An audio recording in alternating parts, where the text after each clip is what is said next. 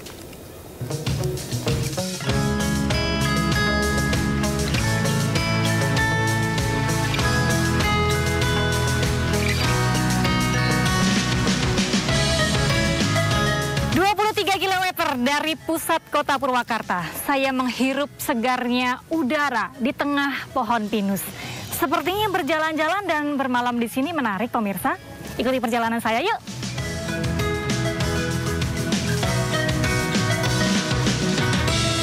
Memanfaatkan libur lebaran kali ini, saya akan mencoba mengeksplorasi wisata alam pasir Langlang Panyawangan, Purwakarta, Jawa Barat. Di sini tersedia berbagai fasilitas yang bisa dimanfaatkan pengunjung, salah satunya Flying Fox. Mau nyobain Flying Fox? Boleh. Nah, pemirsa, saya akan mencoba salah satu aktivitas outdoor yang bisa dilakukan di sini, yaitu Flying Fox. Wow, tinggi banget. Sebelum bermain Flying Fox, kita harus memakai perlengkapan keamanan dulu, seperti harness dan juga helm. Saya pun siap meluncur. Pemirsa, selain Flying Fox, ternyata di sini juga bisa berkemah. Tapi karena saya tidak membawa peralatan berkemah, ternyata di sini bisa disewa. Coba kita tanya, boleh ngobrol sebentar? Ya. Bisa sewa tenda di sini ya? Bisa. Oh bisa. Ini saya nggak bawa apa-apa nih, tapi bisa disediakan di sini. Bisa, oke, harganya berapa? Harganya itu 250.000 udah. Tinggal masuk Tinggal masuk ke tenda. Dengan membayar Rp250.000, pengunjung yang ingin berkemah sudah bisa mendapatkan semua peralatan, mulai dari tenda, meja kursi portable, serta kompor dan alat masak. Petugas dengan sigap membantu pengunjung untuk mendirikan tenda. Namun jika Anda hanya ingin berjalan-jalan sambil menikmati udara sejuk dan pemandangan indah, Anda cukup membayar tiket masuk Rp10.000 saja. Wisata alam pasir Langlang Panyawangan buka setiap hari mulai pukul 8 pagi hingga 5 sore. Dari Purwakarta, Jawa Barat, Galuh Pandu, Raga Firdaus, iNews melaporkan. Pulang ke kampung halaman atau pergi berwisata tanpa belanja oleh-oleh kurang lengkap rasanya. Ya benar sekali pemirsa, khusus untuk Anda yang masih berada di Jawa Tengah atau mungkin melintas di Kebumen, Anda bisa berburu aneka ragam oleh-oleh sambil melihat langsung proses pembuatannya.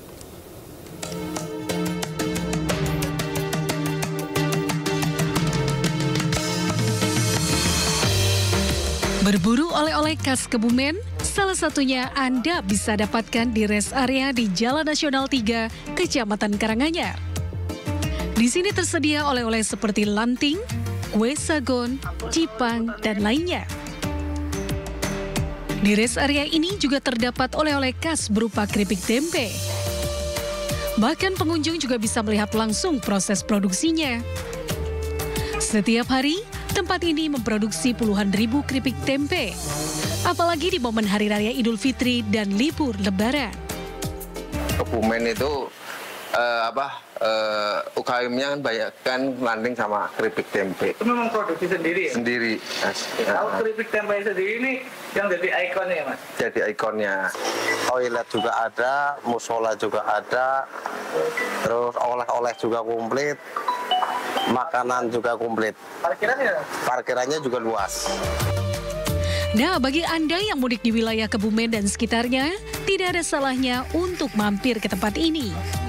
Tenang saja, karena rest area ini dibuka 24 jam selama arus mudik dan balik Lebaran 2024. Dari Kebumen, Jawa Tengah, Johartoyo, iNews melaporkan. Pemirsa, sebagian orang sudah mulai kembali aktif bekerja hari ini. Ya, namun ada juga yang masih memperpanjang cuti dan menikmati liburan. Untuk Anda yang masih berlibur di Jawa Tengah dan sekitarnya, kami sarankan Anda untuk menyaksikan festival balon udara tradisional di Kabupaten Wonosobo. Hitung-hitung tidak perlu jauh ke Kapadokia, Turki. Ayah dan juga pemirsa, cukup ke versi lokalnya saja.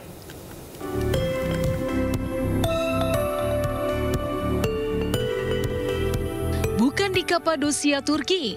Puluhan balon udara yang menghias langit ini berada di Desa Karangluhur, Kecamatan Kerte, Kabupaten Wonosobo.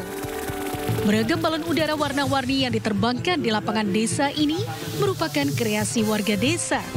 Puluhan balon udara diterbangkan dalam rangkaian festival balon udara tradisional.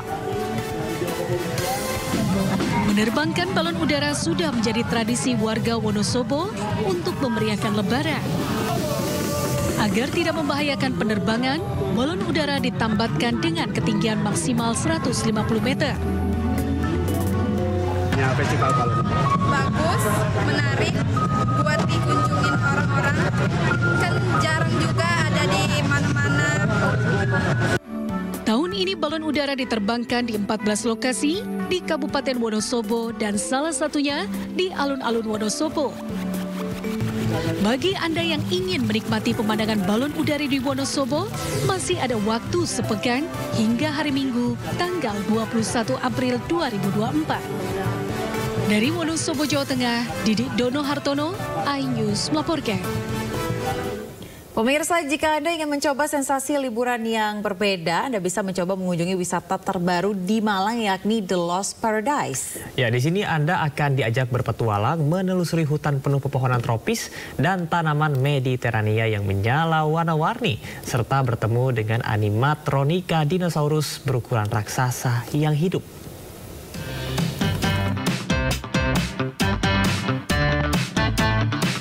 Ya, inilah The Lost Paradise yang terletak di Malang Night Paradise, Malang, Jawa Timur.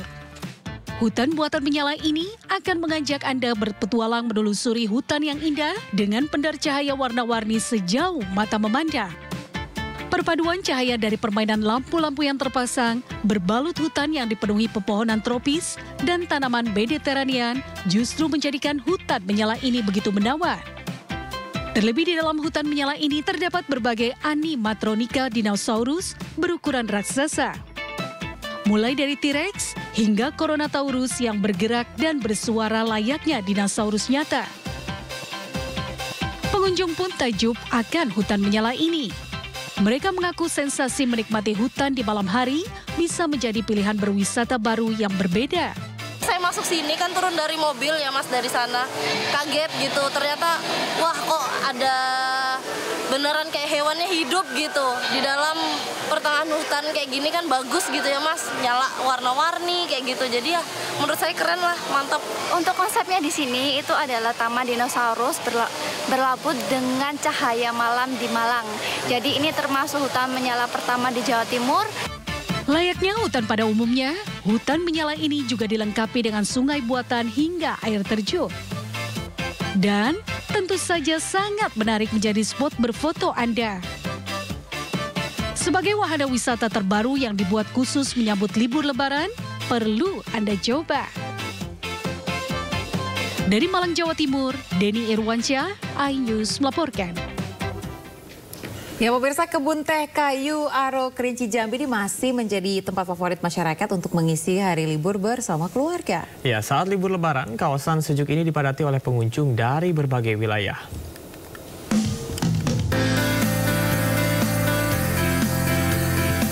Di hari keempat libur Lebaran, wisata kebun teh kayu Aro Kerinci Jambi menjadi salah satu tujuan wisata yang banyak dipilih masyarakat. Kebun teh tertua di Indonesia ini bukan hanya ramai dipenuhi wisatawan lokal, tetapi para pemudik dan wisatawan dari berbagai daerah dari luar Kerinci. Mereka tidak pernah bosan untuk mengunjungi kebun teh seluas 2.500 hektar ini. Di sekitar bukit kebun teh tertinggi kedua di dunia ini ada berbagai destinasi wisata, antara lain Gunung Kerinci, air terjun, Telaga Aroma Peko, dan destinasi wisata lainnya yang bisa dijadikan alternatif tempat makan-makan bersama keluarga, berfoto dan bermain bersama anak-anak. Karena keindahan dan juga bisa untuk berfoto-foto dan banyak wisata lainnya di kebun teh.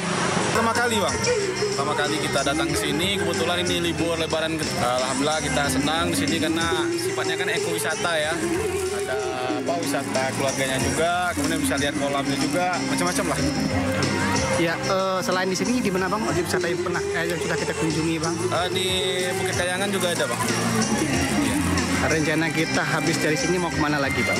Rencana kita habis ini mau ke Danau Kerinci, Bang. Untuk sekedar beristirahat dan berfoto di sekitar kebun teh kayu Aro Kerinci tidak dipungut biaya alias gratis.